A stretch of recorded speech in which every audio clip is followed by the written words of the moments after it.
Good morning, everyone. Thank you for joining us for this month's Tech Tuesday. We have Alicia here from Boss Digital, based in Raleigh, North Carolina, teaching us a little bit about email marketing, how-to, strategies, and tools.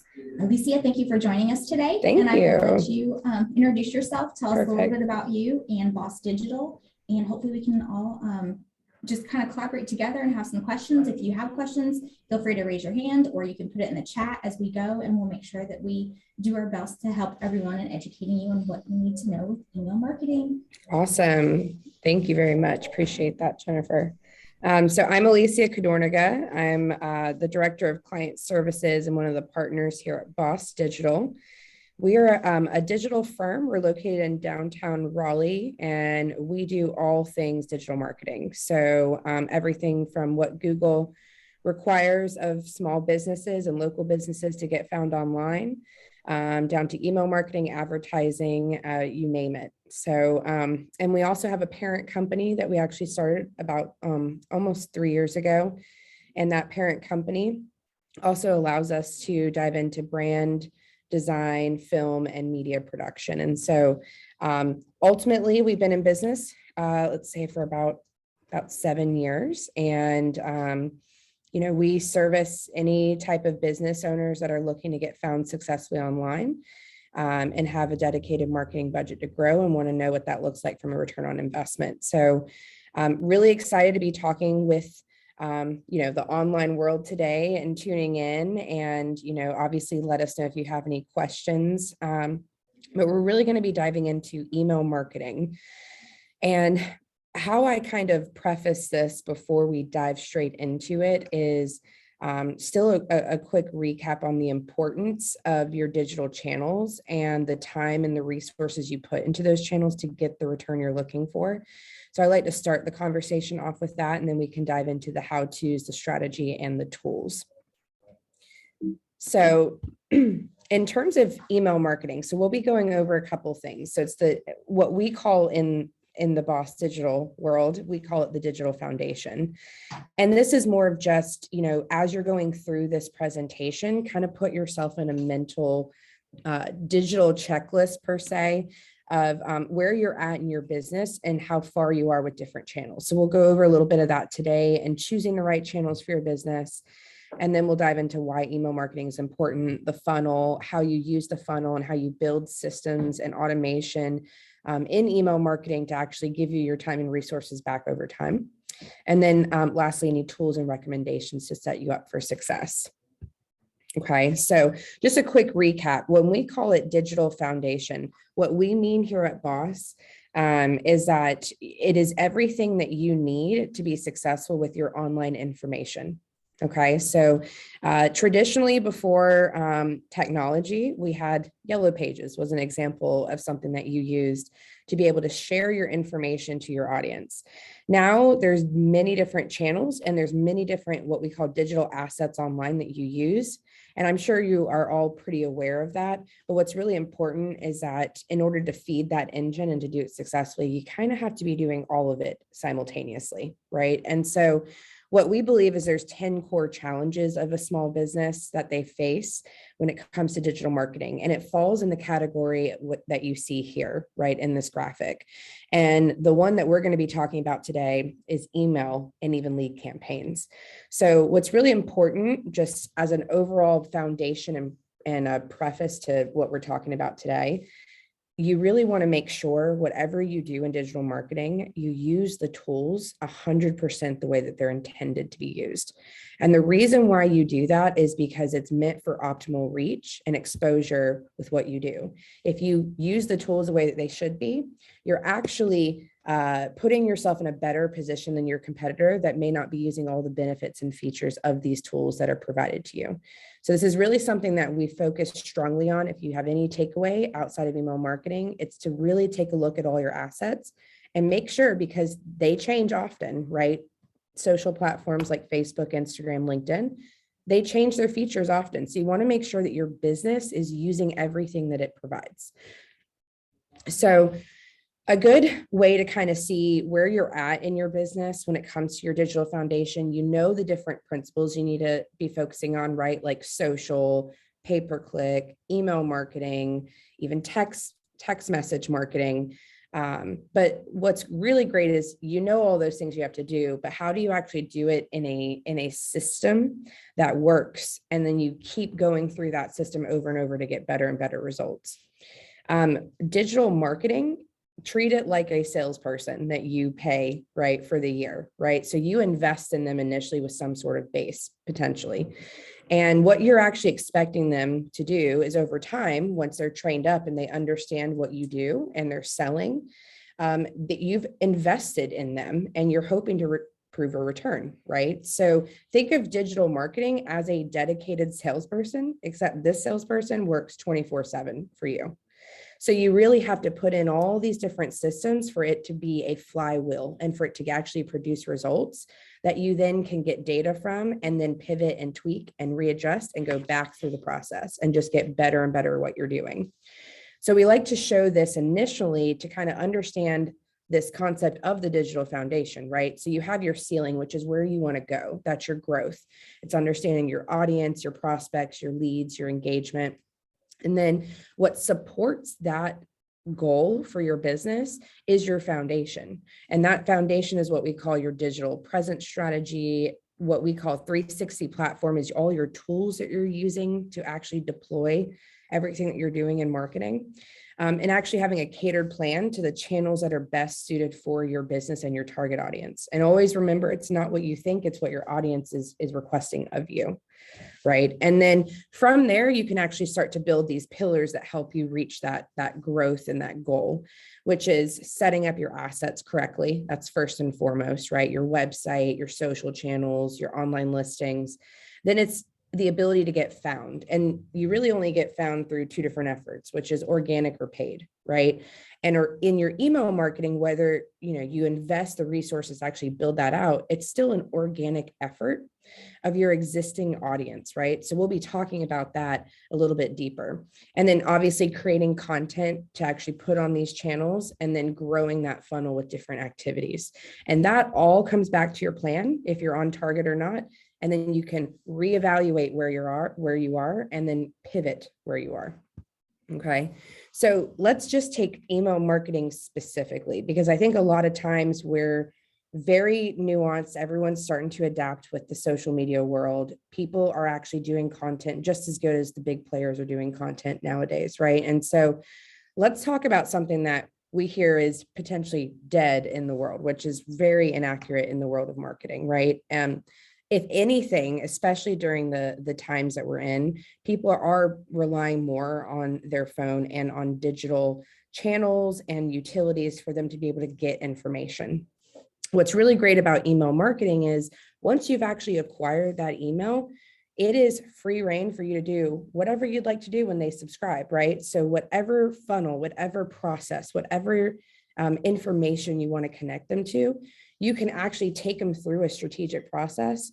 And the great thing about email is that you might invest the time and the resources up front, but if you set it up as an automated experience and a process, over time, it's one of the most cost-effective solutions for your business.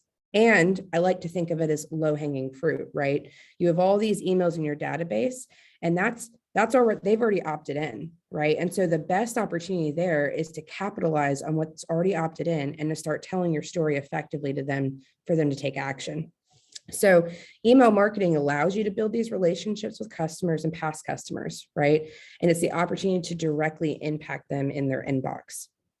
So the trick with email marketing is to actually put yourself in the position of your audience and ask yourself, what do they want from you at different stages of the customer journey, right? And so that's how you actually initially start to build your strategy.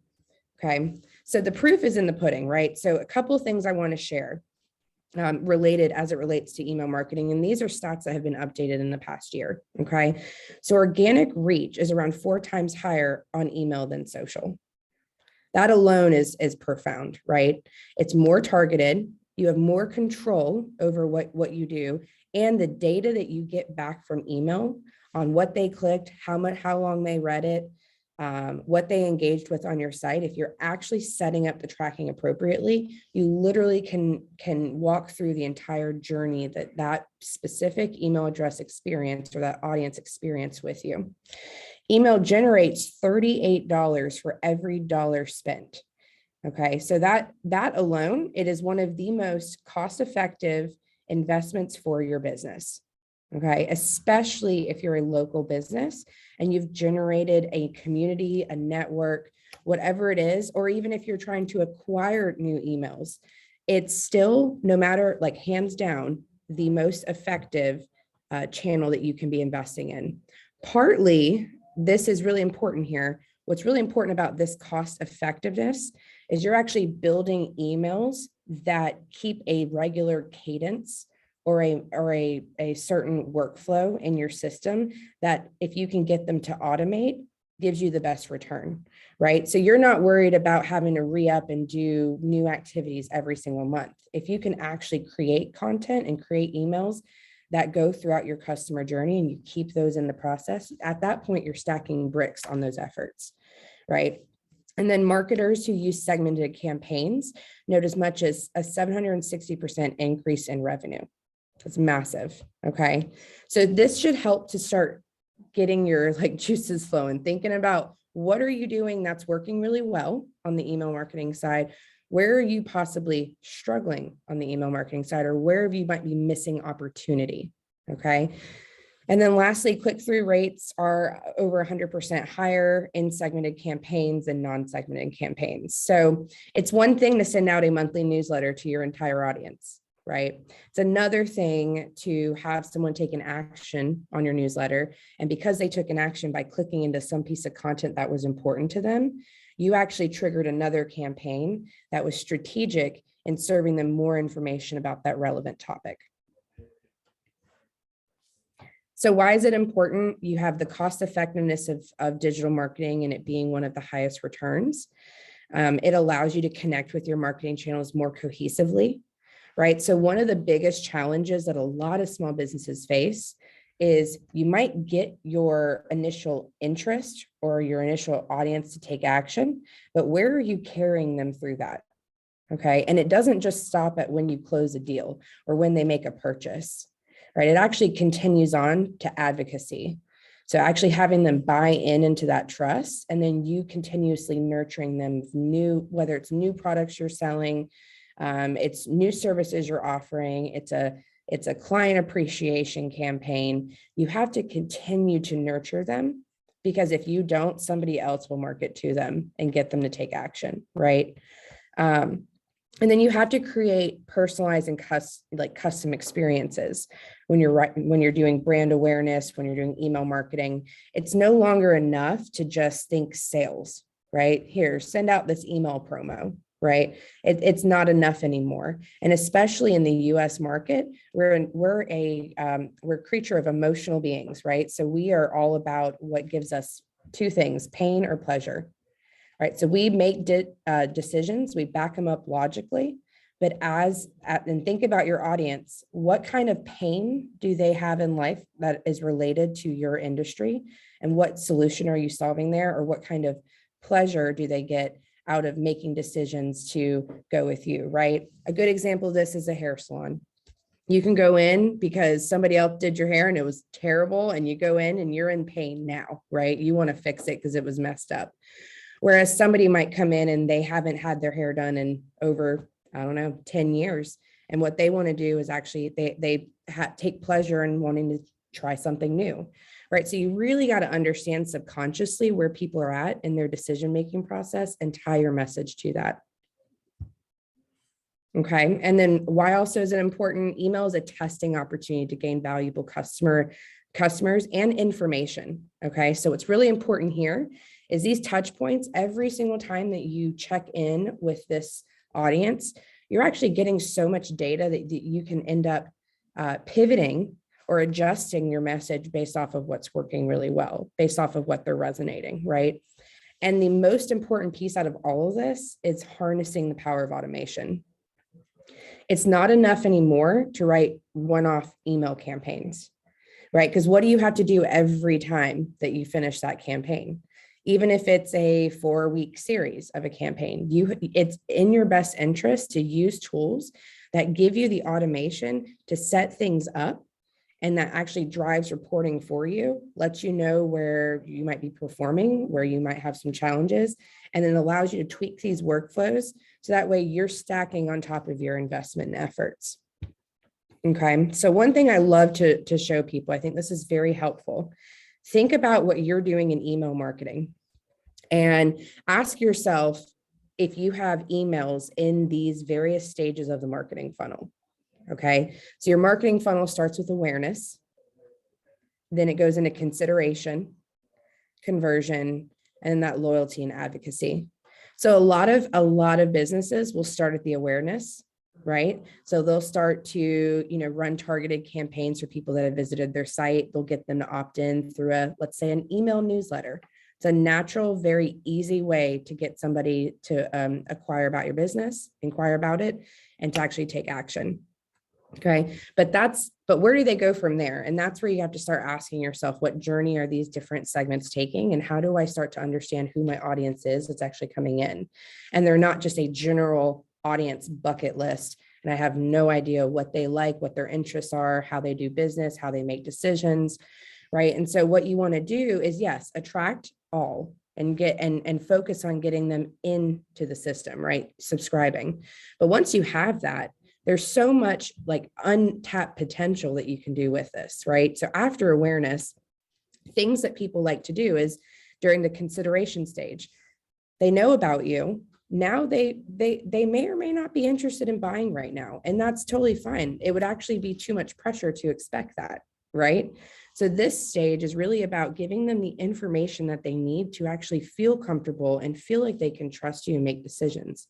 And at the end of the day, we all know that people do business with people that they like and trust, right? And so right here, it's all about creating different content to get a feel for what they maybe enjoy. Okay, so for example, I'll speak to our company. So we have initial introduction emails, right, about Boss. But then once they come through, we also have different workshops that we host. Well, if they click through and they sign up for our film and media production workshop versus our building a brand workshop, it's going to pretty much help me out with maybe what they might be interested in, but it's still not enough to show that they're ready to buy, right? So we can actually take that initial newsletter that we had that they opted into, feature our workshops, take them through different funnels. Now they're in the consideration phase. Okay, they're getting information. Maybe after they take the workshop, we then send them some tidbits in the industry. Maybe we survey them, ask them what they think about media and film and how it impacts their business, because we're hosting a survey, but really that gives us more information and takes them down another path, right? So these are the little things that you want to start thinking about. Are you creating these workflows for different audiences? Okay, and then after consideration, you have conversion. Conversion's all about driving that call to action. Okay, design your message to drive attention for them to take in action.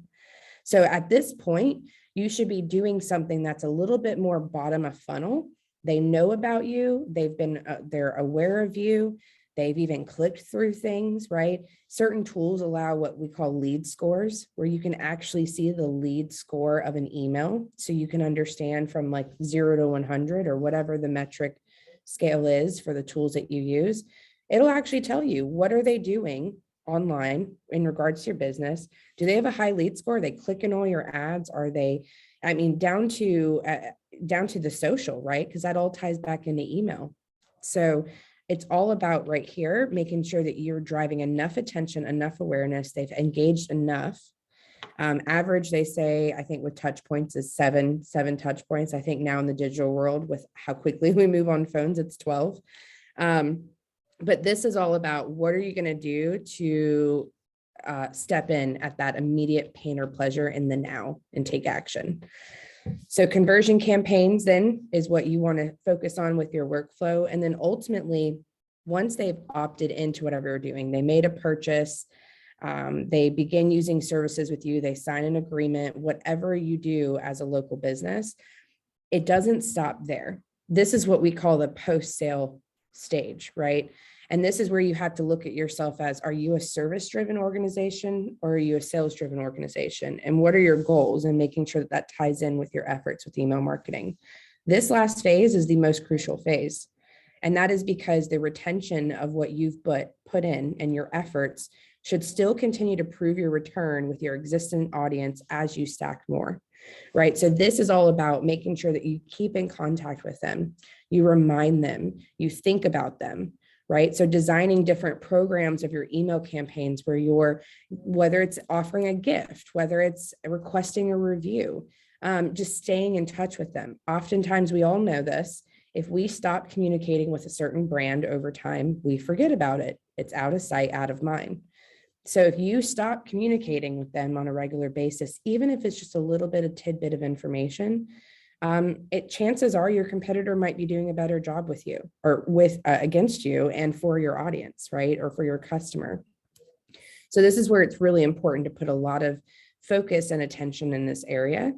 And this is all about not email overload. So what I want to be very mindful of going through this is it's more about making sure that you have a message at different points of their decision process. It's not about email blasting them every couple of days with something new, right? So this is where you have to really take yourself out of your own business and understand, if I were my customer, what would my journey be? And what would I feel is best serving me to remind me about this company, okay?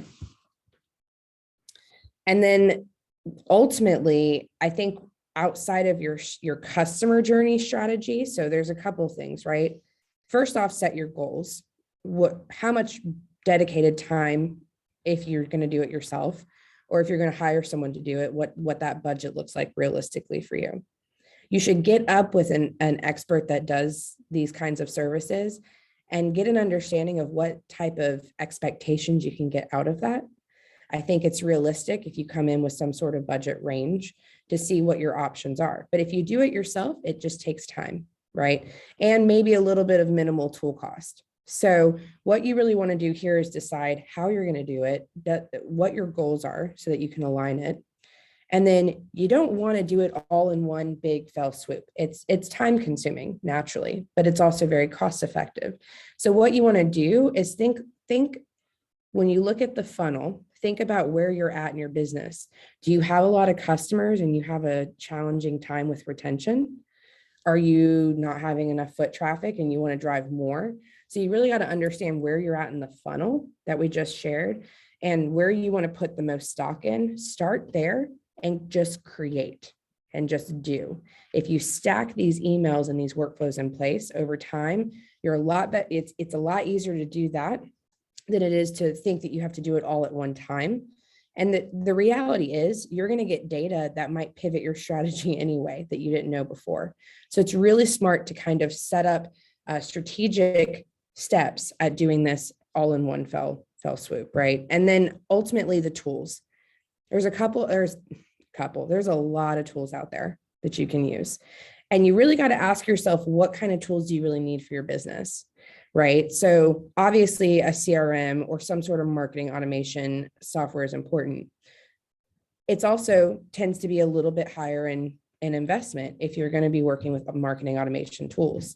So what you want to ask yourself is, where am I at with my budget? Is it something that I can build more minimal workflows through a MailChimp software and still get the message out, but maybe at some point you're at a part in your business where it's a lot more strategic than that, and you're willing to spend the money. You need something more like HubSpot or SharpSpring that allows you to actually build more in-depth integrated marketing automation that goes beyond email, right? It goes into social, it goes into your paid ads, it goes into your organic search. Whatever that is, you have to put money aside to dedicate strictly towards that.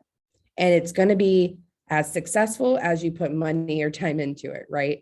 So that's what's really important. You know, for a small business starting email marketing, we recommend things like MailChimp is a great tool for that. If you're looking to scale it and you're kind of in the part in your business where you're doing a very omni-channel targeted approach, it's worth your time investing in one of these tools like SharpSpring or HubSpot and actually learning how to do marketing automation. And if you don't know how to do it yourself, or you're a business owner that's like at this point, you're delegating that and you're scaling your company, then you need to find experts that know how to use those tools really well and can set you up on all your channels. So you can see holistically the impact of your marketing across everything beyond email. Okay. And then obviously it's really important you're taking your audience to your existing website or any landing pages that you create. You need to make sure that no matter what you create, you are measuring it as far as it will go. Otherwise, it's kind of pointless, right? It's all about measuring the data that you get and actually being able to make better business decisions to minimize that sales and marketing gap. And then lastly, it's always good if you don't have it already, you have to have Google Analytics set up, that it's tracking with a native tool. Even if you're using a marketing automation software, it's really smart and advantageous to tap into another tool, and Google Analytics is a free tool. Setting it up correctly will allow you to have the true native data that's coming from your site if and when there's ever issues with your marketing automation software. So it's really important to have all those three things. And then lastly, you know, I think my key takeaway here is, you know, I really don't think people talk enough about email marketing, and it's one of those things that if you're in a point in your business where you need that extra oomph or that jolt in your sales, or you really want to do something that you know will stack with your efforts, that's where email marketing really plays. So if you're holding on to this gold mine of a list that you've accumulated over time and you're not doing anything with it, it's really important that you listen to this and say, hey, low hanging fruit, I have all these connections I've established over the course of time. What if I just sent them something super, just out of the blue, very, very thoughtful, and what would that impact be, right? And you have to start asking yourself, where are you at in this process? So I hope that's really helpful for everyone on the call tuning into the live video. I'm obviously here for any questions, and I'll let Jennifer take the rest of the conversation. I appreciate everyone.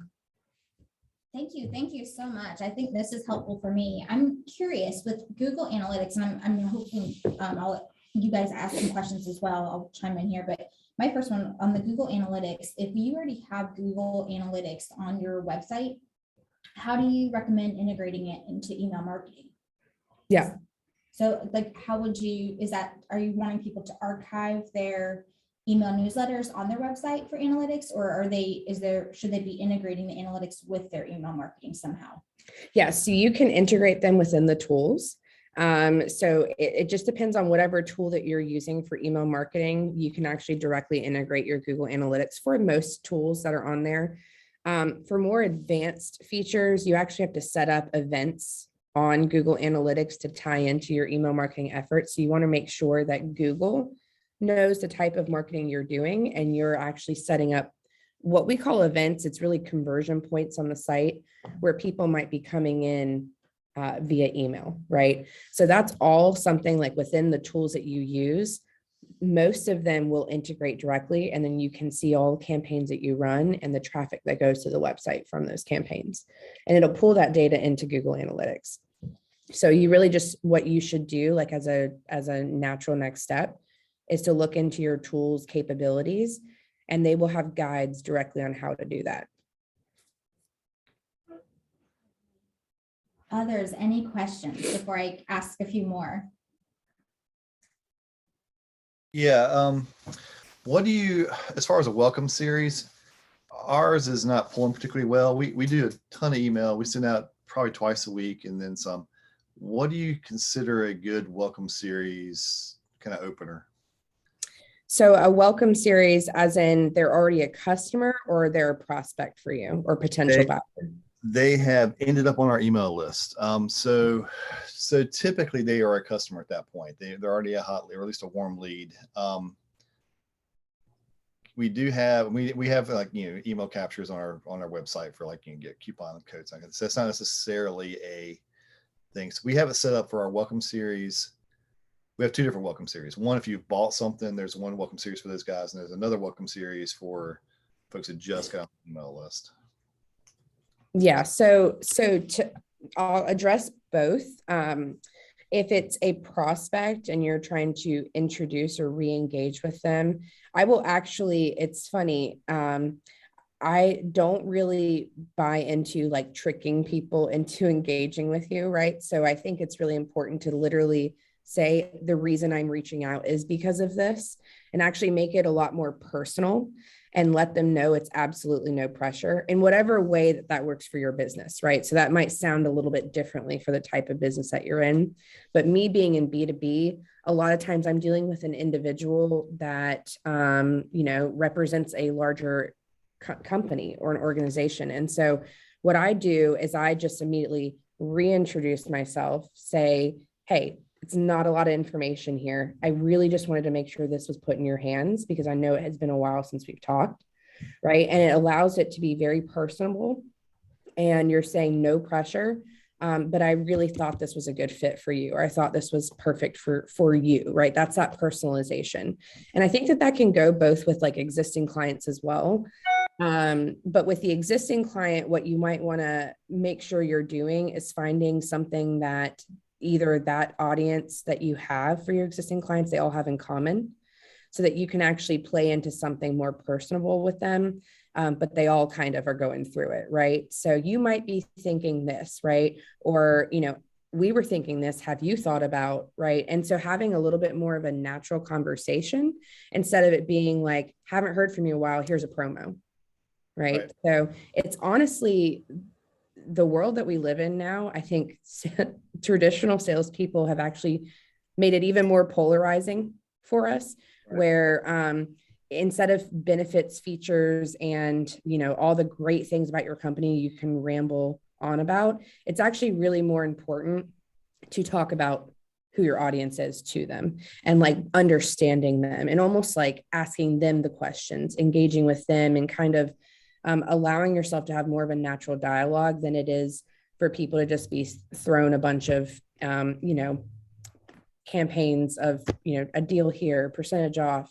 Right. We just don't receive it that way anymore as a natural person, because we're so used to hearing it like that all the time. So we build our resistance. Yeah, we're finding that the percentage off and those kind of deals, like people don't really respond. Like that's not really the response. Our response is better when it's here's a new product, here's a new thing, that kind of stuff. But as far as like price driven things, we don't see a ton, unless we're like blowing out stuff, just to get rid of it. But yeah, that whole like, here's 20% off or whatever. We're not really seeing a huge increase in that from a typical like, hey, here's some new stuff, here's what we're doing, what's going on this week. So yeah. And we see the same thing. I think in retail, it's a lot easier to incorporate price driven marketing, and it's natural, it's expected, right? But I also think we get bombarded with that so much that it's almost refreshing to the eye to see something a little bit more personal and has information that they need. And if they click in and they engage with it, and then they seem interested, then it's a lot easier for you to put something in front of them saying, hey, you know what? I noticed you saw this, and I noticed you engaged with us here, and it really made me think it might be best to offer this up to you. Does this sound like that's a good fit? And you literally slide that in a more natural way. Then it's going to feel like you're catering to what they need versus just putting out a promotion, right? And I limit that as much as possible. I know definitely depending on if you're moving product or if you're selling a service, you just want to get away. You want to make sure people actually understand your value of what you're selling and the price point that it is. So minimizing that as much as possible and doing it when it's actually necessary or when something really cool is happening and you want to naturally run a promotional campaign. It's few and far in between, right? And focus more on the relationship.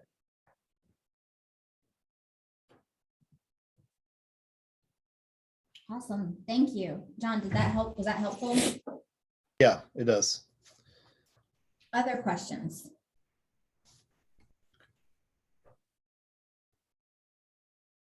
I have one on how often should you send out an email? Like, should it be weekly? Should it be monthly? Like what's the best practices, I guess, for that? Yeah, no, that's a really good question.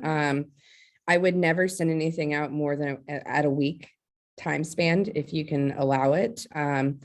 I've seen companies do it in very different ways, but it just depends on what the content is that you're sharing. So, for example, I wouldn't recommend having a new promo every single week, right? That can get very chaotic. It can also be very confusing for your buying process for any type of customer you have. I would focus, I see a lot of enterprise level companies, they'll do like tech highlights every week, where they'll send a couple of bulleted updates of what's going on in the world in the tech industry. And it's like it's just a weekly little touch base, right? And they give something, they're not asking for anything in return. That's valuable to somebody that's like, hey, let me get my coffee and my tech news in. So that might be a little bit more of a weekly cadence. Whereas you have your monthly newsletter that happens typically on bi-monthly or monthly cadence. And then you have all your workflows are based off of actions they take, right? So if you think about actions, I would typically, it all depends on what they're doing, right? If someone's interested, ready to go, and what you do can automate a purchase online, then you probably want to be emailing them immediately. Then you want to be touching base with them the next day. Then you want to be touching base with them 3 days after that, right? Because of where they're at in the decision-making process. But if it's someone that you're just trying to keep in front of, no more than a week, I would say. And if not, probably limiting that until you see that it's getting you results and adding more to it. What are some of your favorite platforms for email marketing? Oh yeah, love this one. So we, as digital marketers, we work with tons, just because we work within the tools that our clients have. But I would say my two personal favorites are the two that I recommended that have the marketing automation in it. That's SharpSpring and HubSpot. HubSpot is probably going to be one of your larger investment tools, but it's really great for scalability depending on the size company you are.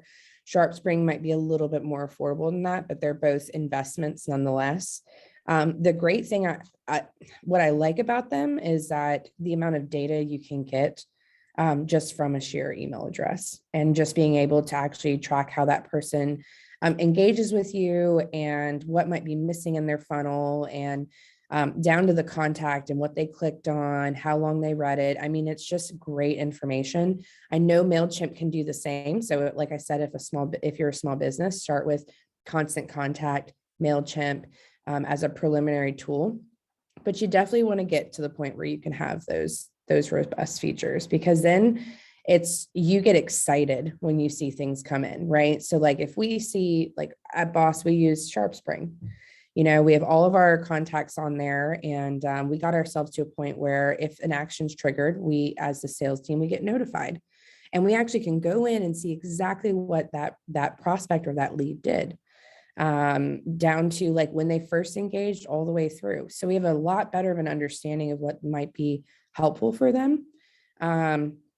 So that's, typically why I like it. It includes landing page builds out, you can build landing pages through there.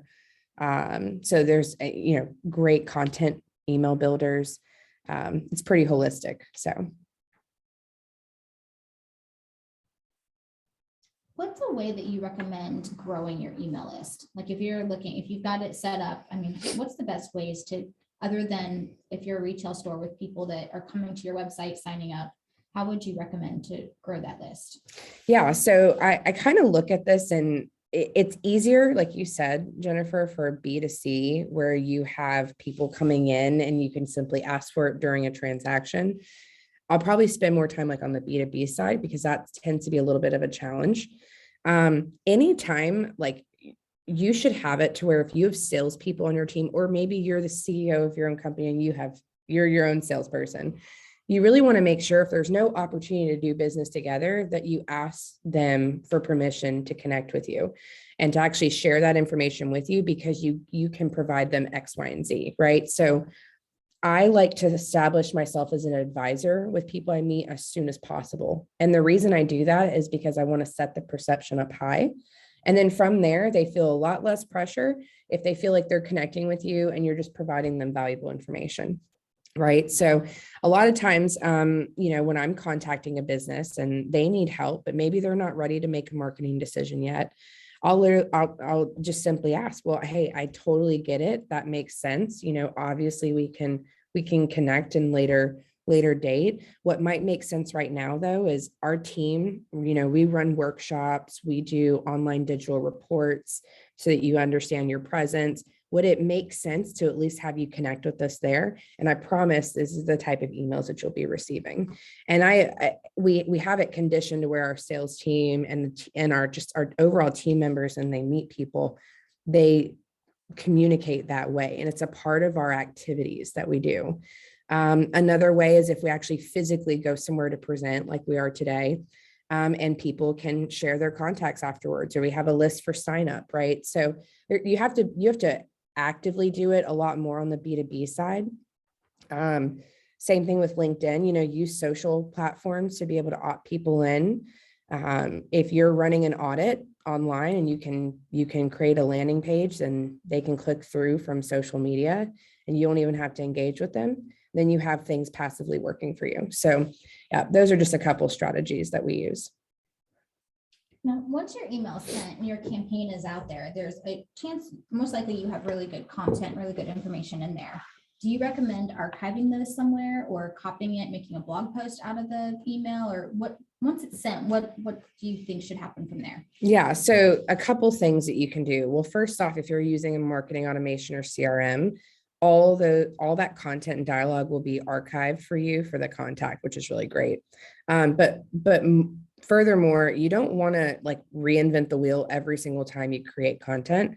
So what you should do is a lot of times we will actually create blogs for our own company and extract content from our blogs to put and incorporate into our email marketing, right? So we'll look and see what blogs are performing the best on our website. And then we can say, okay, people must be engaging or reading through this a lot more than this other topic. Maybe there's some conversation about it, and we'll actually create a campaign that's a little bit more thought-provoking and a little bit more action-driven, where we might get our audience to engage with us on their own feedback.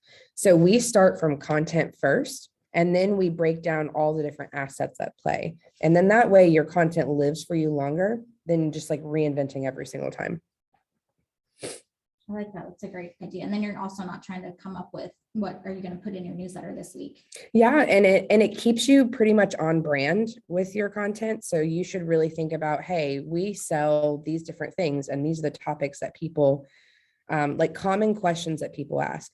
I actually like to personally, from my experience working with content, I don't really like to talk about so much the products and services that we offer as much as I do the type of like subconscious questions that business owners are asking themselves when they're trying to do their own marketing. And then what you do is you list all those off and you actually figure out all those questions that might be going through their head, and then tying it back to the solution for it, and then creating content off of all those different areas. It's a lot easier. It's more pain driven to be able to be in the aligned emotionally with your contacts versus just talking about your product. Awesome. Other questions? I know I've asked quite a few, and I had a list going here, so I don't want to. I want to make sure everybody else has a chance to ask theirs as well. Alicia, if you would tell us too a little bit more. I know that Boss Digital, you guys do a SEO workshop. If people are interested in getting involved with those or getting involved with some of the things that you do, what's the best way to connect? Yeah, absolutely. So I am on LinkedIn. You can just find me. I have a slide up right now, Alicia Cadorniga. I would be your go-to person about products and services. I'm the director of client services. So my role in the company is just making sure that our clients are getting the results that they are set out to achieve, making sure that they're satisfied and they have a clear strategy and next step. So I would definitely be the one to ask questions. And if you're interested, if you want to learn more about different services, I would email me or give me a call. I'm really good with text message. I operate very quickly throughout the day, and we have a long list of clients that I have to keep up with. So shooting me a quick text and just introducing yourself, we can make for a quick call, and we run, digital marketing audits. We have SEO reports that you can also run. And we also host different workshops upon request. So